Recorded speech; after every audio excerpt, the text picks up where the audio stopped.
নারী পাচার ও বাল্যবিবাহ এখন এই রাজ্যে এক বড় সমস্যা। পরিসংখ্যানের নিরিখে শীর্ষে দক্ষিণ 24 পরগনা। অভাবের সুযোগ নিয়ে চলে নারী পাচার ও বাল্যবিবাহ। তা নিয়ন্ত্রণে আনতে বিভিন্ন সচেতনতামূলক প্রচার অভিযান চালানো হচ্ছে। সুন্দরবনের নামখানা ব্লকের শিবরামপুর পঞ্চায়েতের উদ্যোগে এই দুই সামাজিক ব্যাধি দূর করার পাশাপাশি প্লাস্টিক মুক্ত করার লক্ষ্যে এক পদযাত্রার আয়োজন করা হয়। এতে যোগদান করে স্কুল পড়ুয়া থেকে শুরু করে বহু বিশিষ্ট ব্যক্তিরা। বর্তমান সমাজের যা কলুষিত হচ্ছে, সবচেয়ে ক্ষতিকর বাল্য বিবাহ। এই বাল্য বিবাহ নিয়ে সচেতন করার পথে নেমেছে শিবরামপুর গ্রাম পঞ্চায়েত।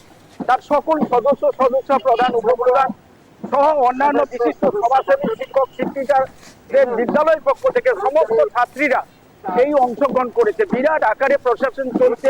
এই প্রশাসনের মধ্য দিয়ে একটাই বার্তা, সমাজকে যে ধরনের যে অবস্থার মধ্য দিয়ে প্লাস্টিকের মধ্য দিয়ে সমাজকে দূষিত করছে, আবার অল্প বয়সে মেয়েরা পড়াশোনার আঙিনায় থাকতে থাকতে 18 বছরের নিচে বিয়ে হয়ে চলে যাচ্ছে।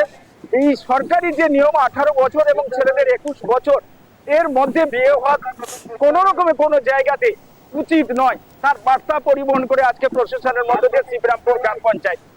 বাচ্চাদেরকে বোঝানোর চেষ্টা করি যে অল্প বয়সে বিয়ে করে নিলে তাদের কি কি পরবর্তীকালে ক্ষতির সম্মুখীন হতে হবে, সেগুলো আমরা টোটাল ডিসকাস করি। এইভাবে করে আমরা ব্লকে করি। আর 2 নম্বর, আমরা গত 7 তারিখে একটা আমরা র্যালি করেছিলাম শিবরামপুর জিপি থেকে 10 মাইল পর্যন্ত। সেখানে প্রায় 600 সমস্ত স্কুলের গার্লস ছাত্রী যারা আছেন তারা হেঁটেছেন, প্রায় অ্যাপ্রক্স 6 কিলোমিটার পথ হেঁটেছেন। এবং আমাদের একটাই বার্তা ছিল যে বাল্যবিবাহ রোধ করতে হবে। সমাজের বুকে বর্তমানে এই ক্যান্সার আকারে যে ধারণ করেছে এই বাল্যবিবাহ, এবং তার পরবর্তীকালে কি সমস্যা পড়তে পারে সেই মেয়েটি এবং তার পরিবার, সেটা নিয়ে আমরা সচেতন করেছি, বার্তা দেওয়ার চেষ্টা করেছি। চিফ রিডার জিতেন সরকারের রিপোর্ট, চেতনা বার্তা, জেগে থাকে জাগিয়ে রাখে।